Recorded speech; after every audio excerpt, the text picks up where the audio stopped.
Bom dia, minha gente, bem-vindo, bem-vinda a esse devocional chamado Insisto nesse Assunto.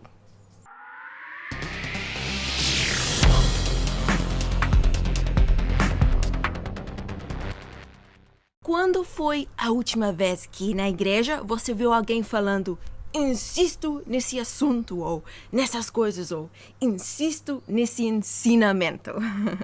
Não estou falando sobre o dízimo e nem ofertas, aliás, estou falando sobre quando um pregador está falando sobre a bondade e a graça de Deus. Então vamos ouvir agora uma passagem que contém essas palavras. Mas quando Deus, nosso Salvador, revelou sua bondade e seu amor, Ele nos salvou não porque tivéssemos feito algo justo, mas por causa da sua misericórdia. Ele nos lavou para remover nossos pecados, nos fez nascer de novo e nos deu nova vida por meio do Espírito Santo. Generosamente derramou o Espírito sobre nós por meio de Jesus Cristo, nosso Salvador. Por causa de sua graça, nos declarou justos e nos deu a esperança de que herdaremos a vida eterna. Essa é uma afirmação digna de confiança e quero que você insista nesses ensinamentos para que todos os que creem em Deus se dediquem a fazer o bem. Gente, você ouviu a ordem que nós recebemos ali na palavra de Deus? Insista nesses assuntos. Você já ouviu falar isso na tua vida na igreja? Vejo que essas coisas raramente são ditas nos púlpitos entre os cristãos de hoje, e muito menos de forma insistente. E por causa disso, nós desviamos da importância de mantermos as boas obras através da graça de Deus.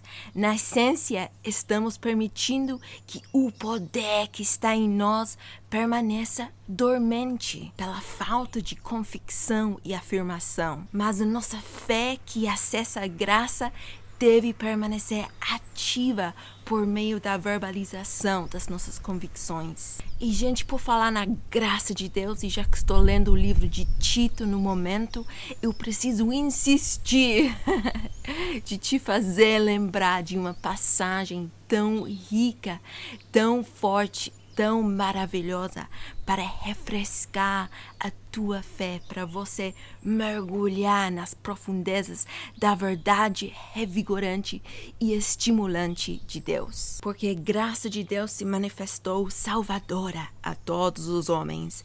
Ela nos ensina a renunciar à impiedade e às paixões mundanas e a viver de maneira sensata, justa e piedosa nessa era presente, enquanto aguardamos a bendita esperança, a gloriosa manifestação de nosso grande Deus e Salvador, Jesus Cristo.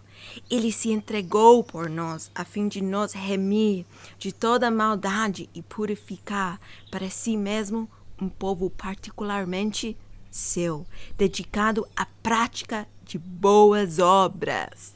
É isso que você deve ensinar. Oh, você viu ali Paulo insistindo de novo. E é isso que Tito e, portanto, nós também devemos ensinar.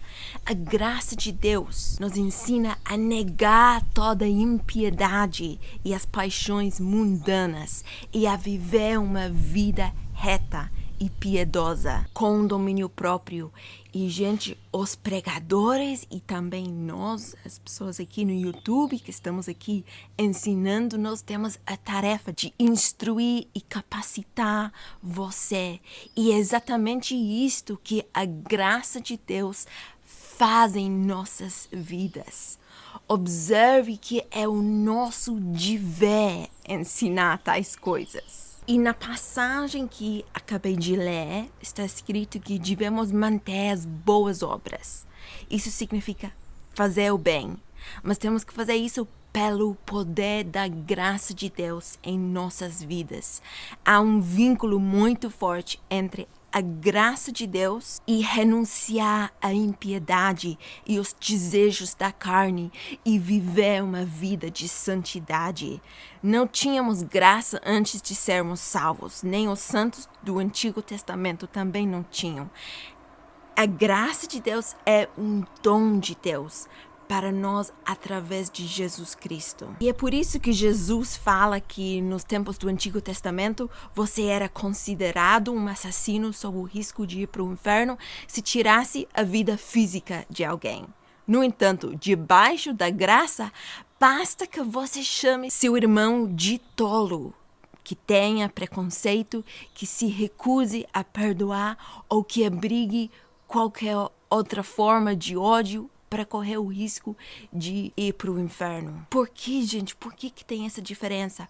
Porque agora nós somos capazes de viver de acordo com a natureza de Deus através do poder da graça. O escritor de Hebreus fala desse princípio com clareza. Por esta razão, importa que nós apeguemos com mais firmezas as verdades ouvidas, para que delas jamais nos desviemos. Se, pois, se tornou firme a palavra falada por meio de anjos, e toda transgressão ou desobediência recebeu justo castigo, como escaparemos nós se negligenciarmos tão grande salvação? De novo, gente, tem o mesmo tema ali, insistindo na abordagem desses assuntos.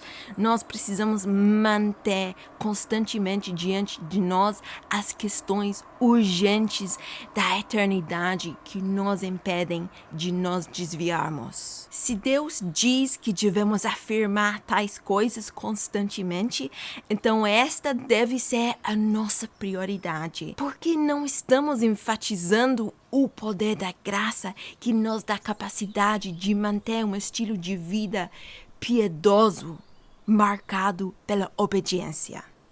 É muito comum ouvir na igreja hoje em dia que somos salvos pela graça e não por obras, mas pela graça. E, gente, isso é pura verdade.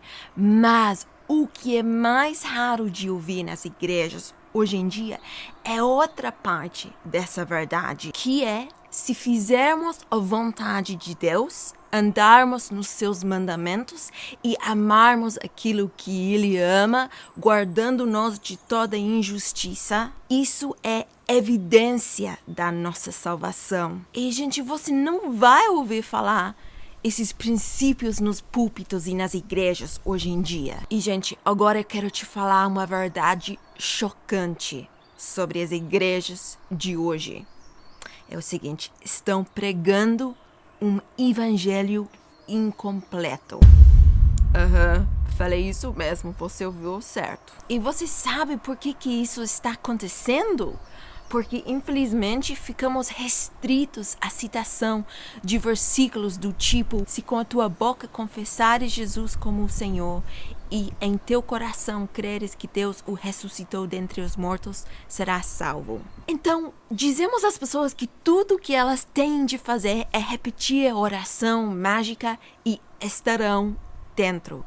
Mas por que não citamos também as próprias palavras de Jesus? Do tipo: por que me chamais Senhor, Senhor, e não fazeis o que vos mando? Gente, Senhor significa mestre supremo e é uma palavra que traz em si o significado de propriedade.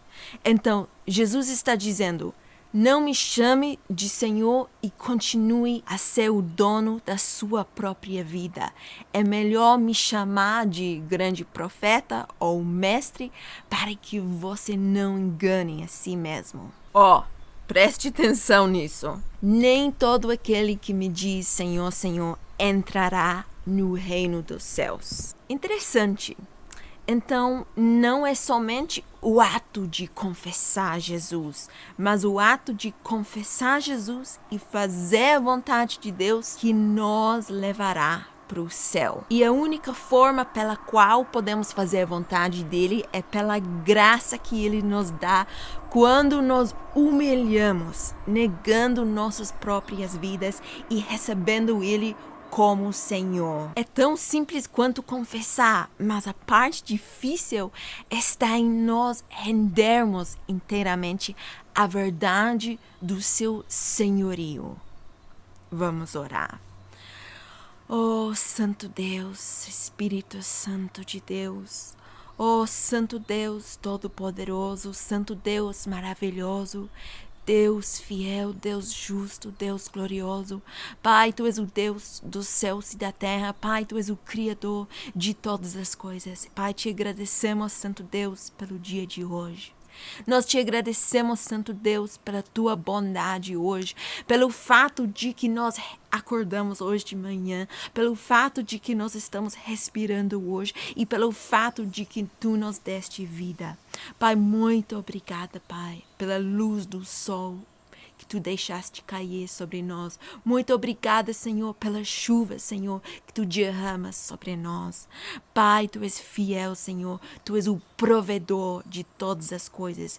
E nós te agradecemos, Pai. E te agradecemos, Santo Deus, pela providência da tua graça em nós. Santo Deus, a tua graça existe para podermos viver no teu poder, para podermos levar uma vida de santidade, para termos a força de te obedecer e de negar nós mesmos. Pai, nos ajude, Pai, ajude as tuas igrejas, ajude a tua noiva a entender isso e a viver em santidade e a viver debaixo do teu senhorio, que possa largar, Senhor, as coisas antigas, as coisas da vida antiga, as coisas e os desejos da carne, as coisas pecaminosas, que possa largar isso e viver no poder da tua graça, que tua noiva possa entender que não é só confessar Jesus com a boca, mas também é confessar Jesus com a nossa maneira de viver.